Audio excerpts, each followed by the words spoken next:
6, question number 18, class 12, NCERT. For the curve y equal to 4x cube minus 2x की power 5, find all the point at which the tangent passes through origin. ध्यान से देखना, बहुत important question है exam के point of view से. देखिए क्या कहा है उसने, पॉइंट पूछे हैं, लेकिन कौन से वाले पॉइंट पूछे हैं ये ध्यान रखना जरा, कि for the curve y equal to this find all the points at which the tangent passes through origin. ये ध्यान रखना, passes through origin मतलब क्या है आप ये समझिए. सपोज करो ये हमारे पास कोई सर्कल की इक्वेशन है, सर्कल है कोई, इस पर हमें टेंजेंट्स, इसमें काफी सारी टेंजेंट्स हम ड्रॉ कर सकते हैं, ये भी ये भी ये भी ये भी ये भी, काफी सारी टेंजेंट्स हम ड्रॉ कर सकते हैं. बट उसने कौन सी वाली टेंजेंट की बात की है हमें वो देखना है, कि जो टेंजेंट ओरिजिन से पास होती है. इट मींस ये टेंजेंट है जो ओरिजिन से पास होती है, और एक टेंजेंट ये है जो ओरिजिन से पास होती है. ये ध्यान रखना कि ये जो पॉइंट हमें दिया हुआ है ओरिजिन मतलब 0 0. देखिए जब हम इक्वेशन, बहुत से बच्चे इस चीज में बहुत गलती करते हैं, y minus y one equal to m x minus x one, ये इक्वेशन होती है हमारी. ये जो x1 y1 है, क्लास की एक्सरसाइज की स्टार्टिंग में मैंने आपको बताया था एट दी पॉइंट, नोट करना. ये जो x1 y1 है ये है equation of tangent at the point. It means ये वाली चीज हमारे पास है x1 y1, ये जो है, ठीक है, ये x1 y1 नहीं है. मतलब जो हम इस फॉर्मूले के अंदर जो x1 y1 हम पुट करते हैं वो ओरिजिन पुट नहीं करेंगे. बहुत सारे बच्चे गलती करते हैं कि वो ओरिजिन को पॉइंट मान लेते हैं और उस पर इक्वेशन निकाल देते हैं टेंजेंट की. नहीं, ये पासिस थ्रू है, ये बाद की बात है. तो हमें निकालना क्या है, हमें निकालना है x1 y1 की वैल्यू. ठीक है, हमको क्या निकालना है, x1 y1 की वैल्यू निकालनी है, और ये टेंजेंट ओरिजिन से पास हो रहे हैं. अब आप ध्यान से देखिए solution. Let x1 y1 be the point, x1 y1 be the point at which tangent passes through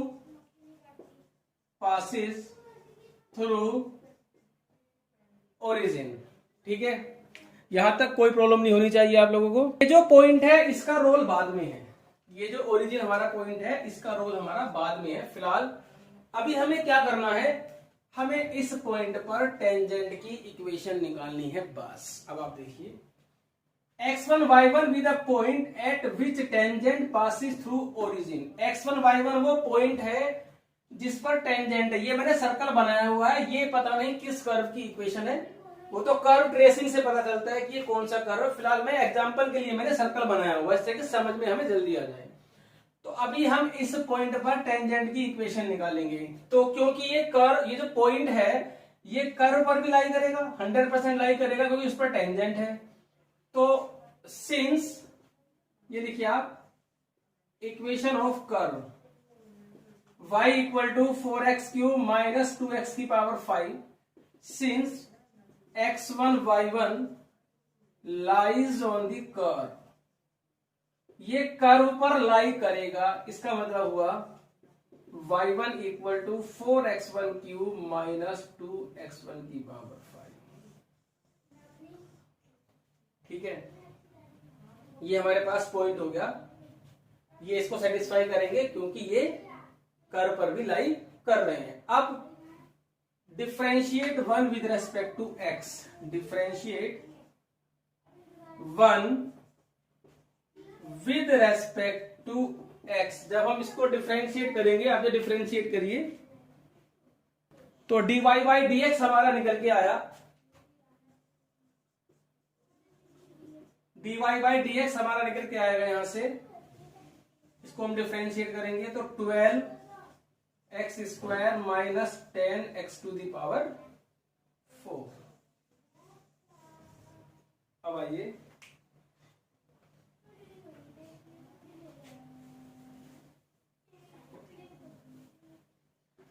अब हमें पता ही है x1 y1, तो स्लोप निकाल दीजिए। Slope of tangent at x1 y1 m equal to dy by dx at x1 y1। ये आएगा हमारा यहां से 12 x1 स्क्वायर माइनस 10 x1 की पावर 4। ये स्लोप निकल गया टेंजेंट का। इक्वेशन ऑफ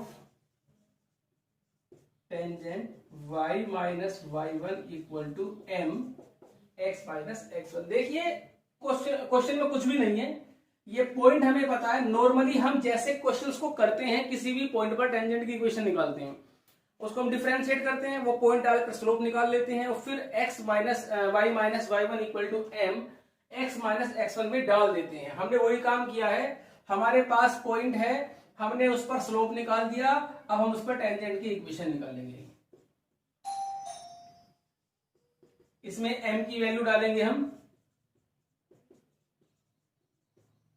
और यहां आएगा x माइनस x1। सो वीडियो को पॉज करके नोट करिए। यहां तक आप देखिए ये टेंजेंट की इक्वेशन आ गई।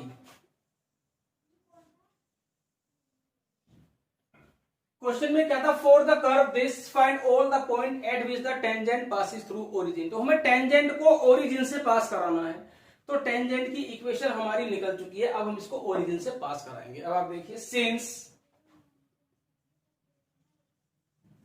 टेंजेंट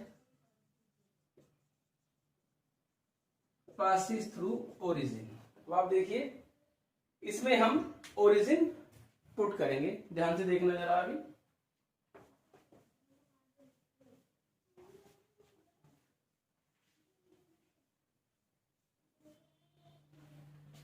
तो जब कोई लाइन किसी पॉइंट से पास होती है तो वो पॉइंट उस लाइन को सेटिस्फाई करता है। तो x के प्लेस पे 0 और y के प्लेस पे 0 आएगा। देखिए x1 y1 के प्लेस पर नहीं आएगा क्योंकि ये तो खुद पॉइंट है।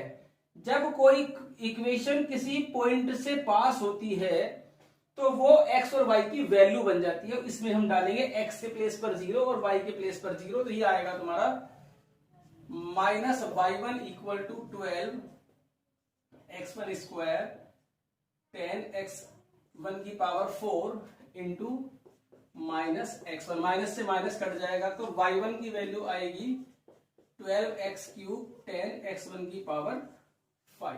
देखिए इसे हम सेकंड इक्वेशन डाल देते हैं और ये हमारी 1 थी।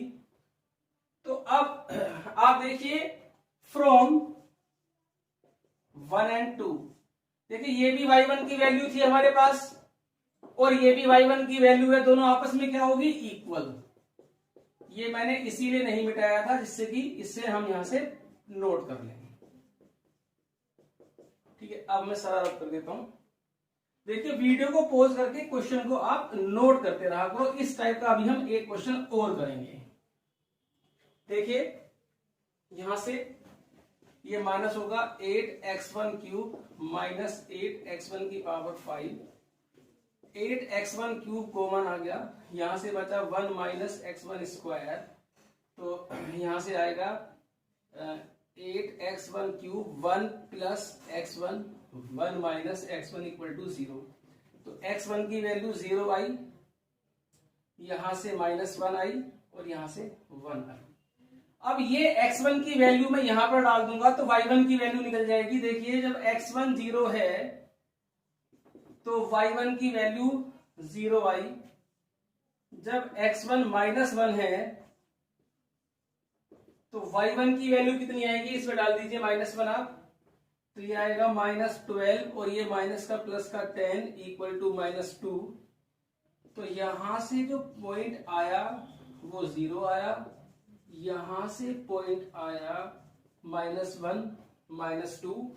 अब x1 की वैल्यू हमारे पास 1 है, जब हम 1 डालेंगे यहां पर तो y1 की वैल्यू 2 आएगी। तो पॉइंट आया 1,2। हेंस पॉइंट्स आर 0 0 -1 -2 और 1 2। एक बार और देख लीजिए जरा इस क्वेश्चन को, थोड़ा सा मैं रफली एक्सप्लेन करता हूं। क्वेश्चन में क्या कहा था, मान लीजिए सपोज करो एक सर्कल है, तो हमें वो पॉइंट्स निकालने हैं जिस पॉइंट पर टेंजेंट ओरिजिन से पास होगी। ठीक है, ओरिजिन से पास होगी, ध्यान रखना। तो मान लीजिए ये x1 y1 है, पॉइंट 1 भी हो सकता है, पॉइंट 2 भी हो सकते हैं, पॉइंट 3 भी हो सकते हैं। जैसे यहाँ पर हमारे पास कितने पॉइंट आए हैं, 3 पॉइंट आए हैं। वो डिपेंड करता है कि वो कर्व किस टाइप का है। यहाँ पर हमारे सर्कल में 2 होंगी, एक तो ये मान लीजिए, थोड़ा सा यहाँ ले लेते हैं, ये हो गया तुम्हारा x1 y1, और एक पॉइंट ये भी हो सकता है। तो ये अपने आप निकल के आएगा, 2 पॉइंट होंगे 2 निकलेंगे, 3 होंगे 3 निकल के आएंगे। तो देखिए हमें ये वाला पॉइंट दिया हुआ है, तो यहां इस पॉइंट से टेंजेंट पास हो रही है, इसका मतलब हम टेंजेंट की इक्वेशन निकालेंगे और फिर इस पॉइंट से हम उसे पास करा देंगे। अब जब टेंजेंट की हम इक्वेशन निकालेंगे तो हमें पॉइंट चाहिए और हमें उसका स्लोप चाहिए, क्योंकि पॉइंट तो हमें दिया हुआ नहीं है, हमें निकालना है। तो हमने मान लिया पॉइंट x1 y1 ही है, तो x1 y1 पर ही हमने टेंजेंट का स्लोप निकाला, dy बाई dx करके उसमें x1 y1 पुट कर दिया, और इसी पॉइंट पर हमने टेंजेंट की इक्वेशन निकाल दी। वो टेंजेंट की इक्वेशन x1 y1 की फॉर्म में निकल के आएगी। ठीक, बाद में उसे फिर ओरिजिन से पास कराना है, मतलब ओरिजिन से सेटिस्फाई कराना है। जैसे ये ओरिजिन से सेटिस्फाई होगी तो ये x की वैल्यू और ये y की वैल्यू उसमें हम पुट कर देंगे, तो फिर हमारे पास y1 निकल के आ जाएगा। फिर हमने दोनों को इक्वल पुट करके x1 y1 की वैल्यू निकाल दी, ये हमारा आंसर आ गया। सो वीडियो को पॉज करके नोट करिए, नेक्स्ट क्वेश्चन देखते हैं इसी टाइप का। ये एग्जाम्पल नंबर 45 मिसलेनियस का ये उठाया हमने, क्योंकि इसका क्वेश्चन का जो प्रोसेस है वो सेम है, क्योंकि सेम कॉन्सेप्ट यूज हो रहा है, इसलिए मैंने आपको ये क्वेश्चन बीच में उठाया है। Find the equation of normal, ठीक है, to the curve this which is passes through. देखिए मोस्ट मेन क्या है, पासिस थ्रू।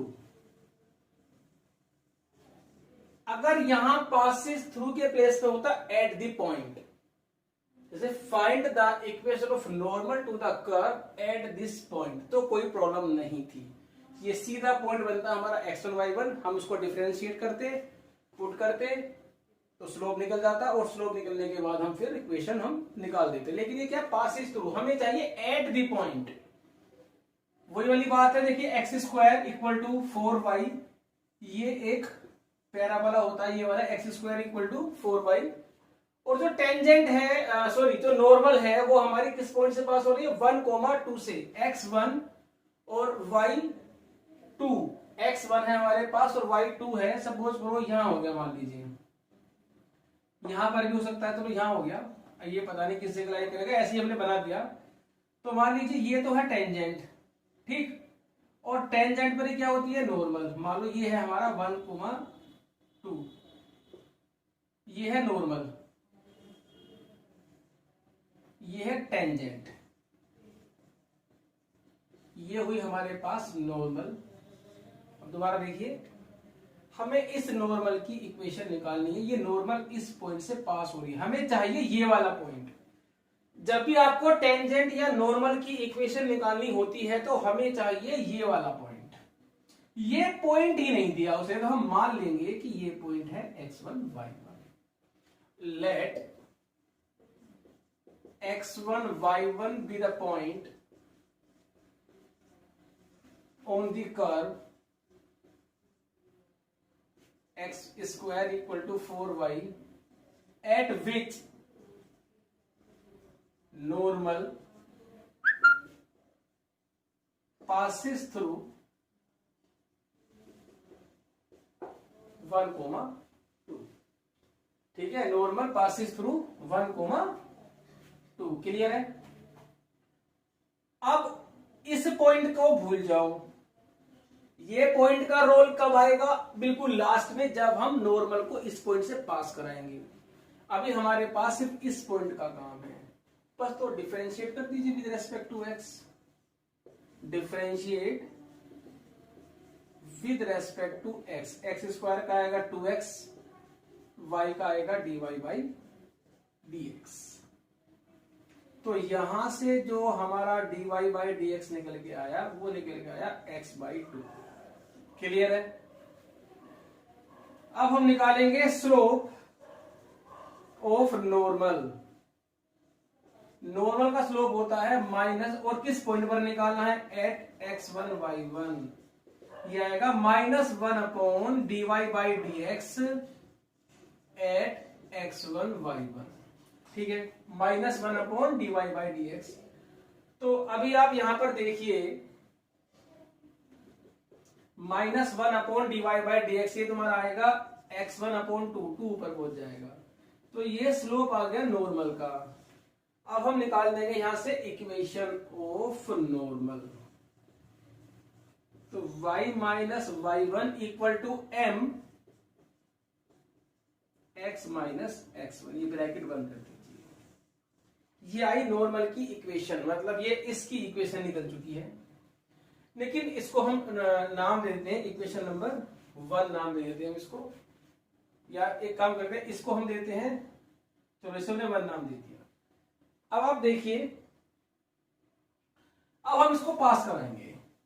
नॉर्मल की इक्वेशन निकल चुकी है, अब हम इस पॉइंट से इसको पास कराएंगे। तो देखिए since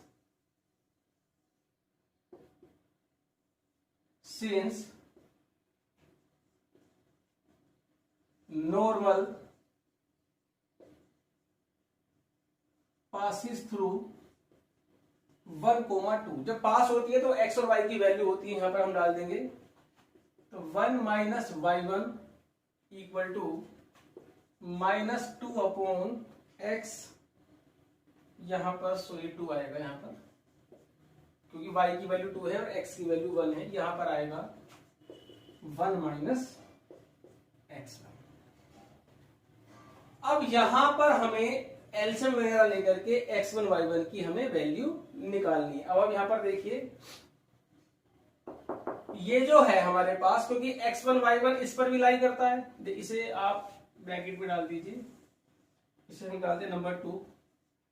since x1 y1 lies on the curve, ये हमें लाइन पहले लिखनी थी, पहले मैंने यहीं पर लिखी थी ऊपर ही, चलो अब यहां लिख देते हैं। या एक काम करिए ना, यहां यहीं पर लिख देते हैं हम इसको। देखिए, let x1 y1 be the point on the curve this at which the normal passes through this, therefore x1 square equal to 4y1। Clear है यहां से? भाई जब ये इस पॉइंट इस कर्व पे लाइन करता है तो सेटिस्फाई करेगा इसको। तो यहां से जो y1 की वैल्यू है वो x1 स्क्वायर अपॉन 4 आई, और हम ये y1 की वैल्यू यहां पर पुट करेंगे। x1 square upon 4 equal to -2 upon x1, 1 minus x1। अब यहां पर एलसीएम वगैरह लेंगे तो आप देखिए ये आएगा 8 minus x1 square upon 4 equal to -2 upon x1, 1 minus x1। अब यहां पर क्रॉस मल्टीप्लाई कर दीजिए इसकी, ये आएगा तुम्हारा 8x1 माइनस x1 क्यूब। अब इसकी मल्टीप्लाई होगी -8 प्लस 8x1। ये 8x1 से 8x1 कैंसिल हो गया, तो x1 क्यूब इक्वल टू 8, तो x1 हमारे पास आ गया 2। ठीक है, अब x1 की वैल्यू 2 आई है, हम यहां पर डालेंगे तो y1 हमारे पास है x1 स्क्वायर अपॉन 4, तो 4 अपॉन 4 1। तो जो पॉइंट हमारा निकल के आया वो आया 2,1। तो अब आप समझिए कि उसने अगर पूछता वो फाइंड द पॉइंट, तो हमारा क्वेश्चन यहां खत्म था। अब उसने क्या कहा है, फाइंड इक्वेशन ऑफ नॉर्मल, और नॉर्मल की इक्वेशन ये है हमारे पास, इसमें डाल दीजिए अब सारी value from 1 equation of normal जी, डाल दीजिए इसके अंदर y minus 1 equal to -2 upon 2 और x माइनस 2, 2 से 2 कैंसिल हो गया, तो y minus 1 equal to minus x plus 2, तो x plus y minus 3 equal to 0 is the answer. तो ये हमारी नॉर्मल की इक्वेशन निकलकर आ गई है। तो वीडियो को पॉज करके आप क्वेश्चन को नोट करिए। अभी मैं इस आंसर को थोड़ा सा ऊपर लिख देता हूं, शायद वीडियो में नहीं आ रहा होगा। ये आपका जो आंसर मैं यहां लिख रहा हूं, ये आया हमारा x plus y minus 3 equal to 0. So now pause the video and note the question. अभी इसको एक बार और मैं एक्सप्लेन करना चाहता हूं क्योंकि दोनों क्वेश्चन बहुत इंपॉर्टेंट क्वेश्चन है। कि सिर्फ ये था पासिस थ्रू, तो जब भी आपका आए पासिस थ्रू तो आप पॉइंट मानेंगे x1 y1, उससे कर्व में सेटिस्फाई कराएंगे, उसकी आगे हमें जरूरत पड़ेगी। अब सब भूल जाओ, सिर्फ हमारे पास ये पॉइंट है और ये कर्व है, इस पर टेंजेंट कहेगा तो टेंजेंट की इक्वेशन निकाल दो, नॉर्मल कहेगा तो नॉर्मल की इक्वेशन निकाल दीजिए। तो x1 y1 पर हमने स्लोप निकाल दिया, x1 y1 पर हमने इक्वेशन निकाल दी। इक्वेशन निकालने के बाद इस पॉइंट का रूल होता है, हम इसे पास कराएंगे, नॉर्मल पासिस थ्रू 1,2। जब हम पास कराएंगे तो x y की वैल्यू हम यहां पर डालेंगे। ध्यान रखना, जब भी पास होगा तो ये x और ये y की वैल्यू होगी, इस इक्वेशन में डलेगी, उसके बाद फिर इसका यूज होगा। यहां से वैल्यू x y की जो भी है डाल करके इन्हें आपस में सोल्व कर दीजिए, आपका आंसर आ जाएगा। सो वीडियो को पॉज करके नोट करिए, नेक्स्ट क्वेश्चन देखिए।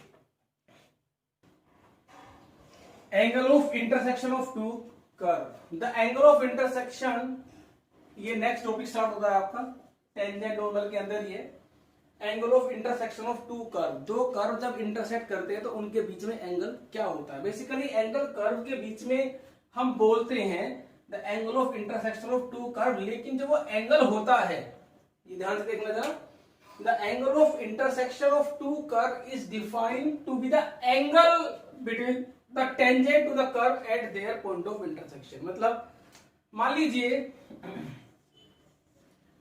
एक पैराबोला ये है हमारे पास, एक पैराबोला हमारे पास ये है, ध्यान से देखना। तो ये दोनों पैराबोला का जो पॉइंट ऑफ इंटरसेक्शन है, मतलब दो कर्व है, मैंने पैराबोला नाम दे दिया है, यहां पर कोई भी कर्व हो सकता है। The angle of intersection of two curve, यहां दो कर्व ने आपस में इंटरसेक्ट किया, तो इनके बीच का जो एंगल हमें निकालना है। तो बेसिकली एंगल कर्व के बीच में नहीं होता है, एंगल हमेशा दो स्ट्रेट लाइन के बीच में बनेगा। तो उसकी मेन डेफिनेशन क्या है, is defined the angle between tangent और to the curve at their point of intersection. मतलब ये जो पॉइंट ऑफ इंटरसेक्शन है हमारे पास, इस पॉइंट ऑफ इंटरसेक्शन पर टेंजेंट ड्रॉ करेंगे, पहले वाले कर्व की टेंजेंट ड्रॉ करेंगे, ठीक है। थोड़ा सा इसको ये आप देखिए, ये पहले वाले, ये पहला वाला पैराबोला हुआ हमारे पास, और ये हुआ हमारे पास दूसरा वाला पैराबोला। अब आप देखिए ये पॉइंट ऑफ इंटरसेक्शन पर इसकी टेंजेंट, और इस पॉइंट ऑफ इंटरसेक्शन, क्योंकि पॉइंट ऑफ इंटरसेक्शन दोनों पर सेम होगा, इसी पॉइंट पर इसकी टेंजेंट के बीच में जो एंगल होगा थीटा, यही थीटा होता है angle between two curves. The angle of intersection of two curve is defined to be the angle between the tangent to the curve at their point of intersection. ये point of intersection है, ठीक है। अब हम इसको proof करते हैं कि क्या फॉर्मूला होता है। मान लीजिए ये एंगल है मेरे पास फाई, और ये एंगल है मेरे पास फाई 2। देखिए जब कोई लाइन, ध्यान से सुनना, जब कोई लाइन एक्स एक्सिस की पॉजिटिव डायरेक्शन से जो एंगल बनाती है, उस पे अगर हम tan लगा दें, मान लीजिए m1 equal to tan phi, मतलब ये हुआ मेरे पास स्लोप ऑफ दिस लाइन, यानी कि इस कर्व का। अब ऐसे ही फाई 2, ये इस टेंजेंट का एक्स एक्सिस की पॉजिटिव डायरेक्शन से एंगल है, तो इस लाइन, इस टेंजेंट का स्लोप आ जाएगा tan फाई 2, ये हुआ फाई 1, ठीक है। अब हमें पता है एक्सटीरियर एंगल प्रॉपर्टी क्या होती है, जो एंगल एक्सटीरियर में होता है किसी ट्रायंगल के, वो इंटरनल एंगल के सम के इक्वल होता है। इट मींस ये आएगा हमारे पास थीटा प्लस फाई 2। क्लियर है? तो थीटा हमारे पास आया फाई 1 माइनस फाई 2। अगर हम यहां पर tan लगा दें, tan phi 1 minus phi 2 equal to, देखिए tan a माइनस बी का formula, tan a minus tan b upon 1 plus tan a tan b। तो ये बनेगा हमारे पास tan a minus tan b upon 1 plus tan a और tan b। तो tan theta equal to tan phi one हमारे पास है m1 और ये हमारे पास है m2। तो ये हमारे पास आया m1 minus m2 upon 1 plus m1 m2 से ब्रैकेट में डाल दीजिए। तो ये होता है दो टेंजेंट के बीच में एंगल निकालने का फॉर्मूला। अब m1 क्या है, स्लोप, तो m1 तो हम ऐसे भी निकाल सकते हैं dy बाई dx। ठीक है, मान लीजिए इस कर्व को हम बोल देते हैं y1 और इस कर्व को हम बोल देते हैं y2। तो पहले वाले का डिफरेंशिएशन m1 निकल जाएगा, दूसरे वाले का डिफरेंशिएशन m2 निकल जाएगा। लेकिन पॉइंट, तो सबसे पहले मुझे ये पॉइंट निकालना पड़ेगा। दो कर्व के बीच में हमें क्या निकालना पड़ेगा, पहले पॉइंट ऑफ इंटरसेक्शन। जैसे दो इक्वेशन हमें दी हुई है, उन्हें आपस में सोल्व कर लीजिए। अभी मैं आपको सोल्व करके भी दिखाऊंगा, फिलहाल आप इसे नोट कर लीजिए। तो आप ऐसे भी निकाल सकते हो m1 m2, क्योंकि हम क्या पढ़ रहे हैं, टेंजेंट नॉर्मल। तो चैप्टर का नाम है एप्लीकेशन ऑफ डेरिवेटिव, तो हम ऐसे ही निकालेंगे। सो आप इसे वीडियो को पॉज करके नोट करिए। इसमें मुझे एक बात और बतानी है, देखिए यहां पर, if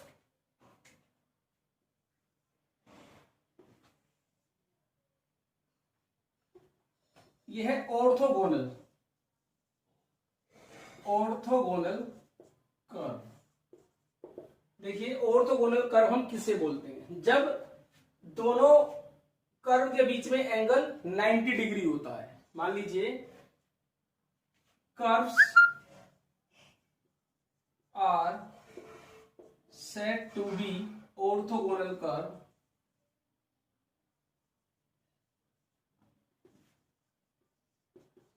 if theta equal to 90 degree, मतलब angle between them is 90 degree, मतलब परपेंडिकुलर होते हैं। तो जब थीटा की वैल्यू 90 डिग्री हम यहां पर पुट करेंगे, तो m1 minus m2 upon 1 plus m1 m2। देखिए ये फॉर्मूला हमारा मॉडुलस में होता है, क्योंकि हम less than 90 degree angle answer में देंगे। मतलब कर्व के दो, ये एंगल है दो कर्व के बीच में, ये भी हो सकता है, ठीक है ना। तो इसलिए हम क्या लगाते हैं, मॉडुलस लगा देते हैं, और कोई खास प्रॉब्लम नहीं है इसकी।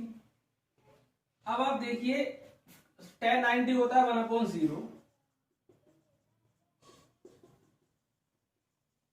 क्रॉस मल्टीप्लाई करेंगे तो 1 plus m1 m2 equal to 0, तो m1 m2 इक्वल टू -1। सो आप इसे वीडियो को पॉज करके इसे आप नोट करिए। इट मीन्स अगर जब कभी भी हमें प्रूफ करना है कर्व ऑर्थोगोनल है, तो हम क्या करेंगे, दोनों कर्व का सबसे पहला काम होता है पॉइंट ऑफ इंटरसेक्शन निकालना। पॉइंट ऑफ इंटरसेक्शन आप निकाल लेंगे, उसके बाद हम क्या करेंगे कि दोनों कर्व के स्लोप निकाल देंगे। इंटरसेक्शन निकालने के बाद dy बाई dx निकालेंगे, दोनों को डिफरेंशिएट करेंगे, m1 m2 निकल जाएगा। अगर m1 m2 की मल्टीप्लाई -1 है, m1 m2 की मल्टीप्लाई करके देख लीजिए, अगर -1 आता है तो ऑर्थोगोनल है, नहीं आता है तो ऑर्थोगोनल नहीं है। तो अब इसके ऊपर हम एक क्वेश्चन करते हैं। Find the angle of intersection of the following curves. इन दोनों कर्व के बीच में हमें एंगल निकालना है, ध्यान से देखना, एंगल निकालना है दोनों कर्व के बीच में। स्टार्ट करते हैं। देखिए सबसे पहला काम होता है पॉइंट ऑफ इंटरसेक्शन निकालना, उसके बिना क्वेश्चन नहीं बढ़ेगा आगे, क्योंकि मेन रोल क्या है, पॉइंट ऑफ इंटरसेक्शन का ही रोल है। तो सबसे पहले हम इन दोनों इक्वेशंस को आपस में सोल्व करेंगे। दोनों इक्वेशन को सोल्व करेंगे बाय सब्स्टिट्यूशन मेथड, जो हमने 10th क्लास में पढ़ा था। सब्स्टिट्यूशन मतलब कि यहां से मैं y की वैल्यू निकालता हूं, और इसे ये 1 हुआ, ये 2 और 2 में डाल देते हैं, फ्रॉम 2 x आ गया हमारे पास 2। अब y की वैल्यू यहां कहीं भी डाल दीजिए, y की वैल्यू आएगी 6/2 3। तो पॉइंट ऑफ इंटरसेक्शन हमारे पास आया,